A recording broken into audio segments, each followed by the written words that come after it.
Okay, thank you, Anne, and thank you to everyone at the Bionics Institute for having me here today. My name is Antoniou, and I'm an occupational therapist that's working in the area of hand therapy in private practice here in Melbourne. And today I'll be explaining the role that hand therapy can play in assisting and benefiting people who have rheumatoid arthritis. So firstly, a few words on hand therapy. Many people will often say to me, I've never heard of hand therapy, and it's something that many of our clients and our patients will commonly say to us, that until they'd been referred to a hand therapist, they'd never basically heard of one. So the definition really across many hand therapy societies across the world is that hand therapy is the art and science of hand rehabilitation of the upper limb. So essentially it is the physical therapy, if you like, for the hand, wrist and elbow. But as you can see, and as you will see, it is really more than just a physical therapy. So hand therapists are either occupational therapists like myself or physiotherapists, and these are probably professions that most of you are probably a little more familiar with, and they have done further training and specialisation in the area of upper limb rehabilitation. And OTs, I think in particular through their undergraduate training, are really well placed to recognise occupational dysfunction or activity dysfunction, and also how to intervene holistically, given that the underlying philosophy of occupational therapy is premised in managing dysfunction and dysfunction in occupation. Our peak body is the Australian Hand Therapy Association, which provides essentially a mechanism for accreditation, which is a credential that requires a high level of education and clinical practice. And most hand therapists like myself will be working either in private practice, and a large number of us are also working in public hospitals and to a certain extent in community settings as well. So what do hand therapists do? Well, we do many things. We provide education and advice on the conditions and injuries that we are treating. So a comprehensive evaluation and assessment is a really big part of what we do. And that's because we don't have any fancy imaging or investigations that we can actually use. So we're very often relying on a complete clinical assessment to determine what is going on. And that is done through a range of different clinical tests that we may use. We can look at muscle systems and sensory systems and to evaluate fully what is going on. We evaluate pain and their triggers. And of course, we evaluate dysfunction and what factors may be causing it. Of course, then comes treatment, whether it be exercises to facilitate movement and strengthening of the hand, wrist and elbow. And scar management is also another big area that we actually work in. And of course, splinting is probably one of the mainstays of our treatment. And that's where we prescribe and we fabricate splints or orthoses for various reasons. Okay, so specifically when it comes to the condition of RA and its impact on hands, I'm sure many of the audience members will probably be able to tell me a little more specifically some of the main features of rheumatoid arthritis and how it can express in the hands. As we would imagine, the presentation is often very nuanced. So the person next to you with rheumatoid arthritis may have a very different set of a different presentation in terms of in their hands. And that's fairly typical when we consider just the various types and subtypes of the various rheumatological conditions. And a further point, I suppose, is when we're looking at x-rays, we can only tell half the story a lot of the time, because very often the pain and dysfunction does not always correlate with radiographic findings. One of the things that we can see with rheumatoid arthritis generally, though, is we have pain and swelling. So we have painful and swollen joints at different times, and these can fluctuate depending on the level of disease activity that a patient has. We can have stiffness in joints, and that can often be variable as well, often worse in the mornings or after a period of inactivity. We can have dysfunction. So 70% of patients who have rheumatoid arthritis will report reduced hand function. Now, that can be whether it's directly related to the joints themselves or due to some of the indirect effects of rheumatoid arthritis on function, such as, for example, fatigue and tiredness. And we know that 40% of patients with rheumatoid arthritis will report other non-joint symptoms. So, of course, all of these will have an impact on the day-to-day function. So joint deformity, that was mentioned a little earlier as well. So that can often be very often seen with people who've got rheumatoid arthritis, and particularly with long-standing disease. And we can see that, I guess, that has probably declined over the decades. Certainly in the 2 decades that I've been working in hand therapy, I've certainly seen quite a significant reduction in the amount of joint deformity that's presenting, and obviously that's as a result of the DMARDs coming out onto the market. And I think just from a generational perspective as well, I think we're a little more proactive and preemptive in our approach to receiving medical care and receiving treatment.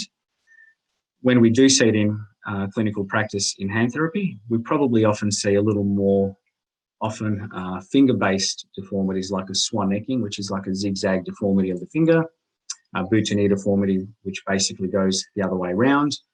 We might see a Z deformity in the actual thumb. And like some of the slides that we saw a little earlier, we might see the big knuckles, which we call the MCP joints, start to drift towards the little finger. So that can often affect function quite significantly, because obviously the joints are no longer aligned and in a anatomical direction. Also, quite importantly, and unfortunately, we can also see that there can often be other associated and indirect conditions from the disease pathology, such as trigger fingers and carpal tunnel syndrome, tenosynovitis. Sometimes we can actually see tendon ruptures as a result of disease activity causing joint destruction, and then we may have a little bit of a bearing on the actual tendon, and the tendon can rupture. And that can often be one of the main causes for a spontaneous or a sudden loss of movement that some of our patients may experience. So we can see that rheumatoid arthritis can have very long-standing impacts and quite broad impacts. So some of the areas that a hand therapist will generally assess in rheumatoid arthritis, there are a number of areas that we will assess, and these are generally pretty universal across most hand conditions. But I think particularly with rheumatoid arthritis, we would be looking at focusing on pain, deformity, and function. And of course, assessment is really important because we can obviously identify where the problems are, but it really serves as a useful baseline for later comparisons. So whether it be after treatment to see what our response to treatment has been, or if it's just to try and get a bit of a snapshot of where we are at the moment and looking at comparing in months or years down the track. In terms of our non-operative treatment for rheumatoid arthritis, most of our patients will come for non-operative treatment. So education is a really big part of what we do. So looking at joint protection and joint preservation advice. That's the advice where we are trying to reduce the amount of stress on the joints when we consider how small the joints of a hand are compared to, let's say, something like an elbow or a shoulder. It stands to reason that they're quite fragile and quite delicate. And of course, if we've got inflammation, we can certainly contribute to destruction of those joints if we're putting high loads through them. So looking at trying to use bigger joints to do a job, such as carrying bags through the forearm rather than the hand, or using more joints to do a job, whether it be using two hands. And that may even extend to things like assistive devices. So using things like, for instance, jar openers or L-shaped knives, where you're using more joints to do the job rather than less joints to do the job. Exercise, so strengthening and stretches, and studies have shown that there has been a positive correlation with strengthening exercises in particular. We're often focusing on stretches and maintaining movement, but strengthening does have a big role to play, and it's positively correlated to function. But just like most things, there is a bit of a Goldilocks principle there where, going out and buying a squeezy ball is not going to be the answer. That may aggravate things, but really looking at essentially the right amount of load that's not going to basically cause more aggravation of the joint. And using heat and cold therapy. So both of those can be used at different times, depending on whether we are chasing flexibility and pain relief, or whether we're looking at trying to reduce pain associated with inflammation. So both of those can be very useful. And of course, from the post-operative perspective, we see a lot of patients after surgery. So we work very closely with plastic and hand surgeons and wrist and hand surgeons who may perform a number of procedures, such as a joint replacement, a joint fusion, or even a soft tissue reconstruction. But we'll obviously look at very specific protocols when we are following those.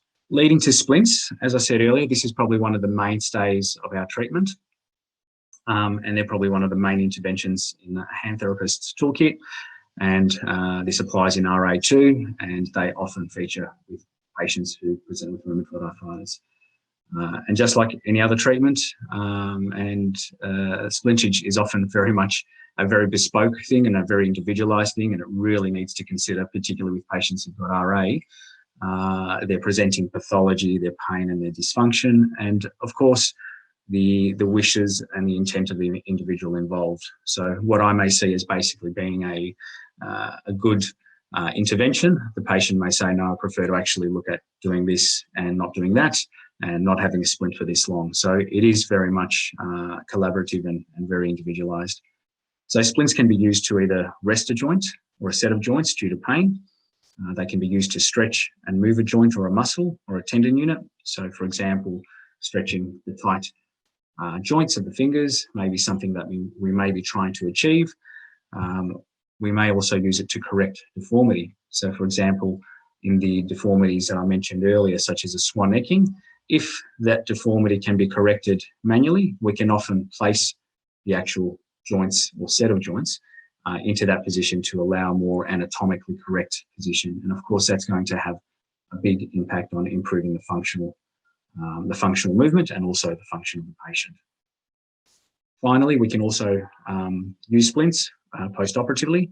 So patients who've had any corrective surgery, such as you can see in that bottom image there, that's an individual who's had a rupture of the index finger tendon and has gone into a very specific set of splints to rehabilitate her hand and wrist. So finally, putting it all together, what is the benefit of seeing a hand therapist? Well, we have lots to offer with specialised knowledge and skills.